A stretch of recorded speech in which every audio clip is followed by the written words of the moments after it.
On this week's Waypoint, we're here with the breakdown of patch 3.14, a new champion is teased, self-mystery gifting might be added to the game, and League of Legends is getting a reality show?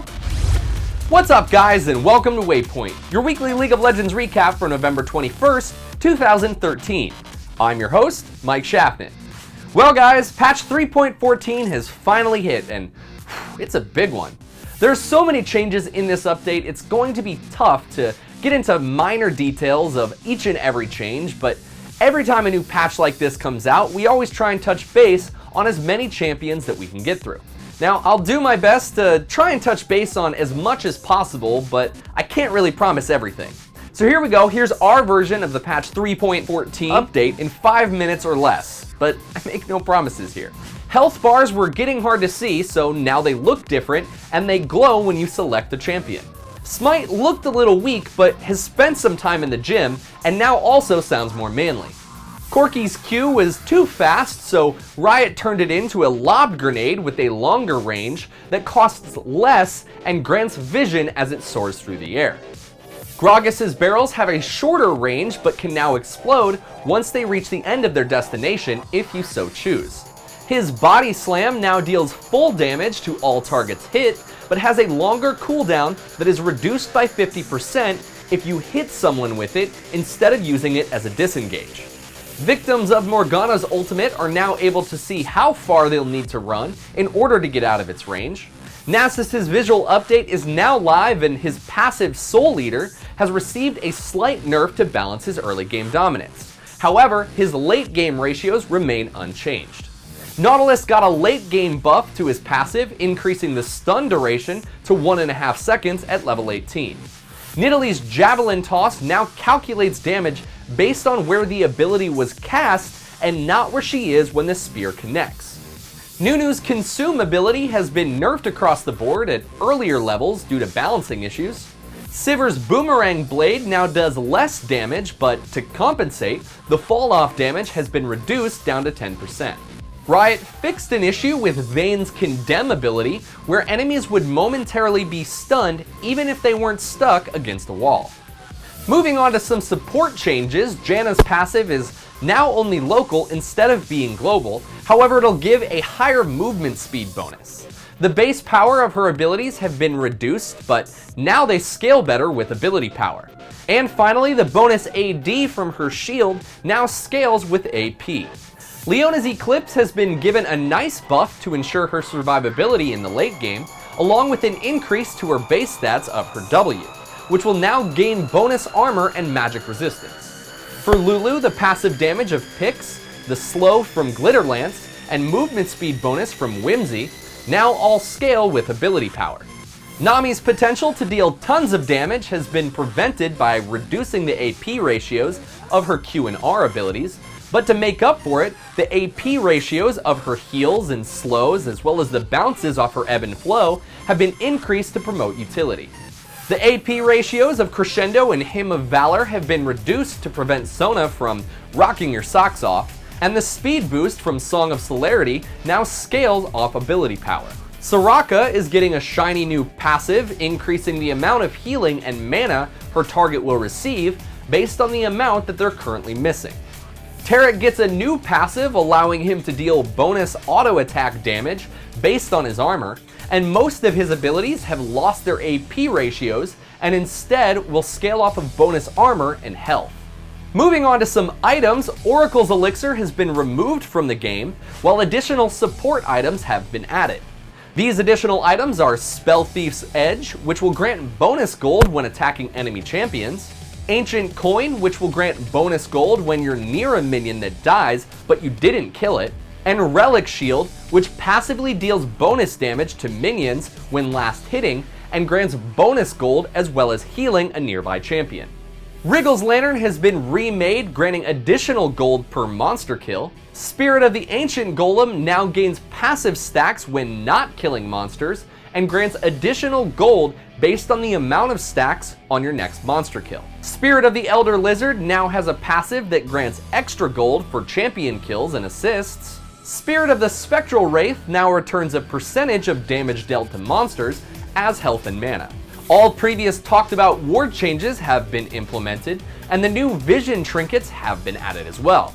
The new brush changes that we talked about last week are being implemented, and the new jungle camp changes have been added, meaning that monsters will now scale with average champion level.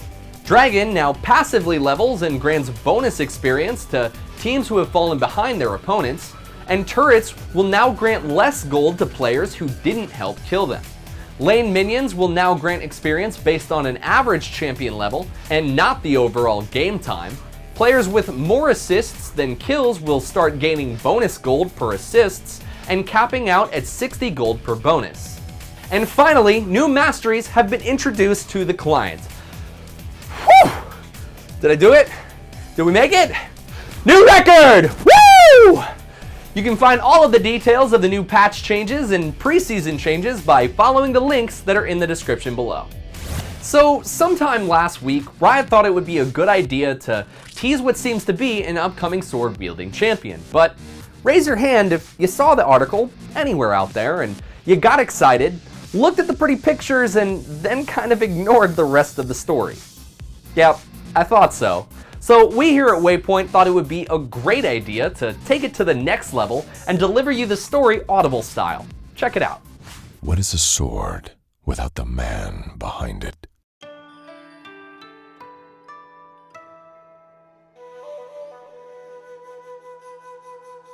Teaching a swordsman to kill is simple. The true challenge lies in teaching him not to kill. When I watched my younger brother, Yasuo, begin training, he breathed life into the blade at first touch. One heard whispers in the halls comparing him to the sword masters of old. But as he grew and his skills increased, so did his ego. He was impetuous and boastful. He ignored our master's lessons and knew nothing of patience. A special thanks goes out to my good friend Coltrane for providing that epic VO, but to see the full video and story, you can do so by clicking right here. Alright everyone, pull out your wallets because it's time to lose some money. If you remember here during the harrowing, there was a mystery gifting feature that was widely popular. Many players traded skins with another person to purchase random skins at a much cheaper price. However, now it seems that Riot is going to be cutting out the middleman since they're testing a new feature, self-mystery gifting, on the PvE. There's a maximum of 3 purchases per day, so you don't have to worry about losing your entire wallet on the first day, but I think what I like the most about it here is that I'm not going to have to deal with those D-bag friends who ask you to trade mystery gifts and then never send you one in return. I'm looking at you, what's Gucci though? If self-mystery gifting wasn't enough for you to throw all of your money at Riot, they're also releasing new champion and skin bundles. First up, we have the Bear Essentials bundle, which will cost you 4,242 Riot points, and it'll include Rune Guard Volibear, Bear Cavalry Sejuani, Panda Andy, and the ever-lovable Panda Teemo. Next up is the Masters of Malpractice bundle, which will set you back 3,769 Riot points. This bundle contains Surgeon Shen, Kennen MD, and the sexy Nurse Akali. Riot's also releasing the Biker Boys bundle for 3,945 Riot points with Vandal Jax, Vandal Twitch, Vandal Brand, Vandal Vladimir, and Vandal Gragas. And lastly, we have the Carry Your Carry bundle, which will come with Thresh, Zyra, Nami, Lulu, and Leona, which will come to a total of 3,585 Riot points. With all of the support changes that are coming in the preseason, it's probably a great time to pick up a bundle of support champions. Now, remember, all bundles are flexible in cost, and the price will adjust based on the champions and skins that you already own. So if you want to pick up any of these sweet deals, be sure to check them out in the client today. Now, just a quick reminder to all of you guys out there, we here at LOL Nation decided to cast Revive on Riot's Summoner Showcase, with new episodes going up each and every Tuesday. Every episode, we do our best to scour the internet to find the greatest art, cosplay, videos, and content creators that are doing their part to make the League of Legends community even greater. To watch our latest episode of Summoner Showcase Revival, you can do so by clicking right here. Alright, let's move on, but before I do, I want to tell you guys about the sponsor that helps make this show possible. Shutterstock.com is a must-have tool for anyone in the creative industry. With over 20 million high-quality stock photos, illustrations, vectors, and video clips, Shutterstock.com helps you take your creative projects to the next level.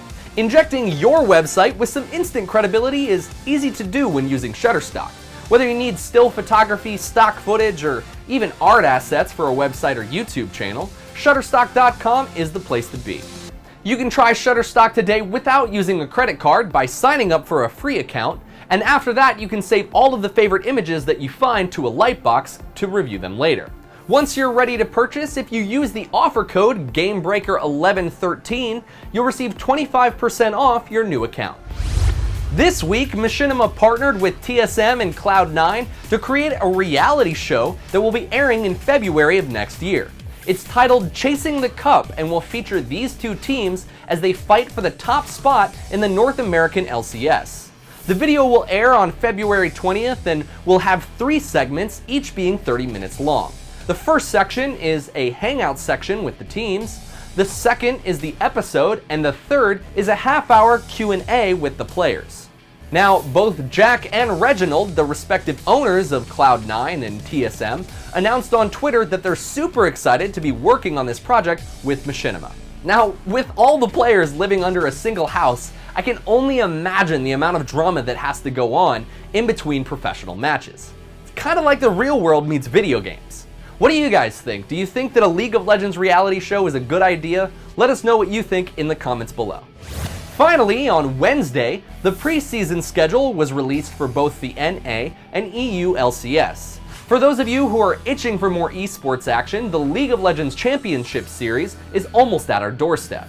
The Battle of the Atlantic will be on December 14th and conclude on December 22nd, with the top 5 seeds in both regions brawling it out to be the top dog. And lastly, if you guys are looking for the competitive edge on the enemy team before the game even starts, you should really check out LoLKing's new feature, LoLKing Now. Search active games for detailed stats, giving you an in-depth look at the statistics of your allies and the enemy team. LoLKing Now organizes information like current runes and masteries, league and divisions, who queued up together, and even their current winning or losing streak.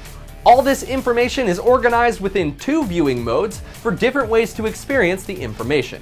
If you guys want to have the competitive edge before the match even begins, you should be sure to check out LoLKing Now by clicking the link in the description below. That does it for this week's episode of Waypoint. Be sure to check back every week on Thursday for updated League of Legends news. If you liked this video, be sure to like and comment below as it helps spread our audience. And if you want to see more League of Legends content, recaps, and updates, be sure to subscribe to our YouTube channel, LOLNation TV. I'm Mike Shaffnet. You guys can follow me on Twitter at Mike Shaffnet. Thanks so much for watching, and I'll see you guys at the next Waypoint. Game Breaker TV.